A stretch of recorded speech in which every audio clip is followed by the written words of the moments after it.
Tengan todas y todos ustedes. Muy estimado Alberto Diosdado,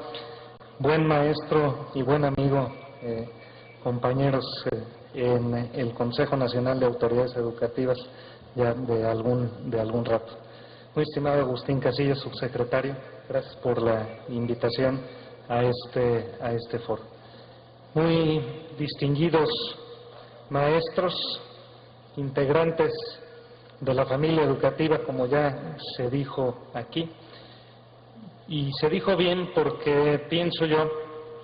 que ningún otro esfuerzo en el ámbito de lo público reclama con tanta profundidad y con tanta cercanía la necesidad de articular esfuerzos y la necesidad de percibir el esfuerzo propio como un esfuerzo que se hace en colaboración con otros y que complementa al esfuerzo de otros. Y que si tiene estas características,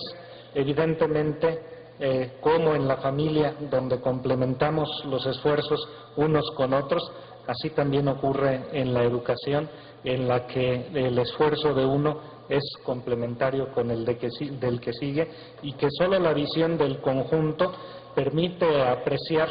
el fenómeno educativo en su integralidad. Ningún maestro podrá apreciarse nunca de ser el único y exclusivo formador de una persona. Siempre somos colaboradores en un esfuerzo mayor, y siempre somos continuadores de un esfuerzo que a su vez otros habrán de continuar en el camino. Somos pues una familia, y somos una familia que complementa sus esfuerzos. Yo quiero en esta mañana referirme de manera central a la reforma integral a la educación media superior y sus propósitos, su punto de partida, su finalidad y el conjunto de transformaciones y de esfuerzos que vienen aparejados con la reforma integral a la educación media superior. Quiero para ello hacer una breve introducción señalando cómo se fue construyendo el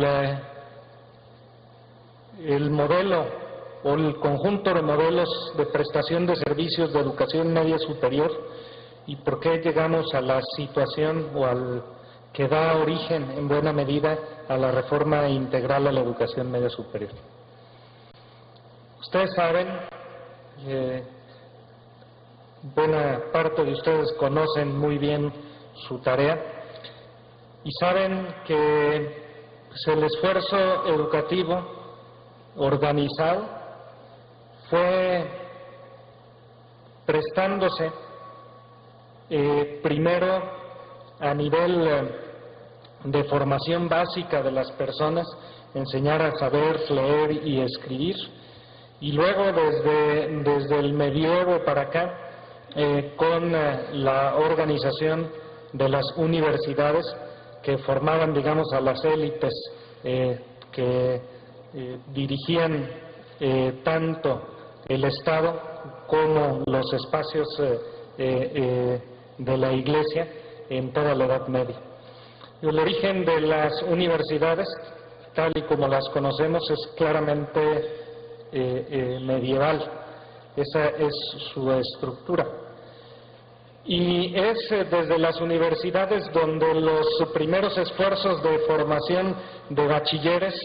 arrancan, porque no bastaba para llegar, a medida que se fue complejizando el conocimiento, no bastaba con saber leer y escribir y tener rudimentos básicos de las matemáticas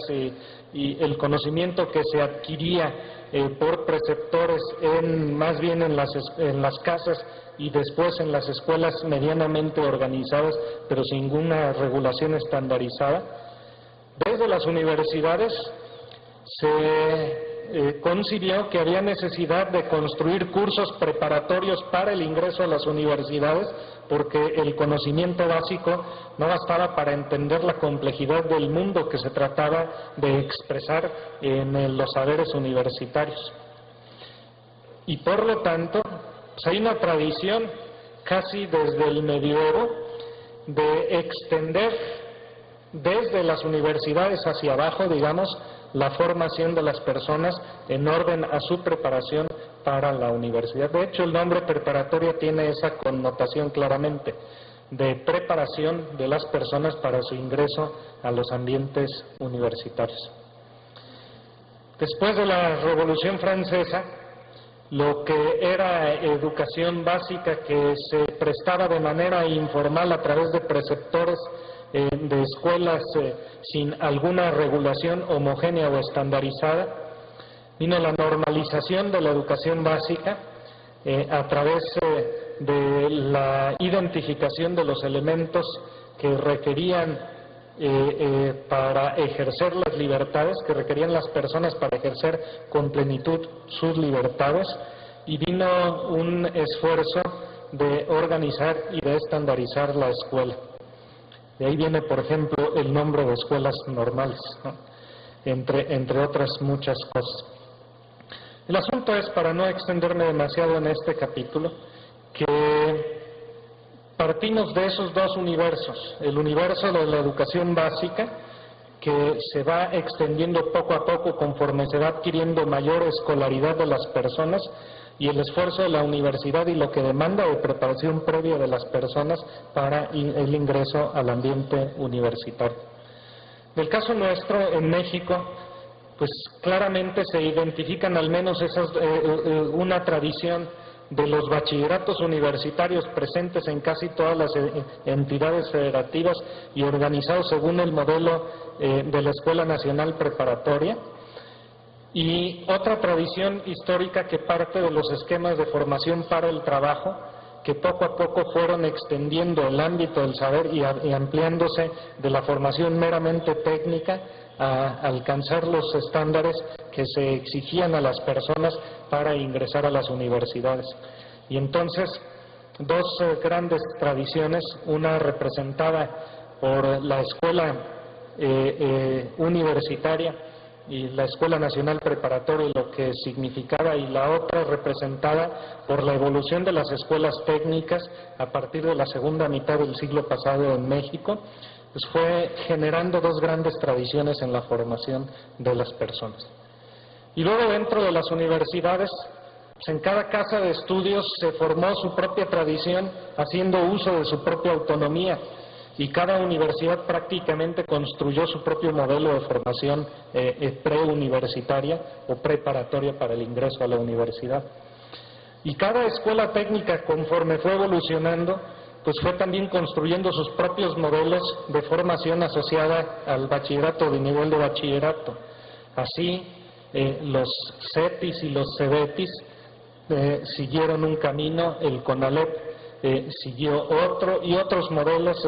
los bachilleratos tecnológicos agropecuarios, uno diferente, y los CECITES y toda la gama de modalidades y de tonalidades que se fueron creando, pues fueron desarrollando sus propios modelos.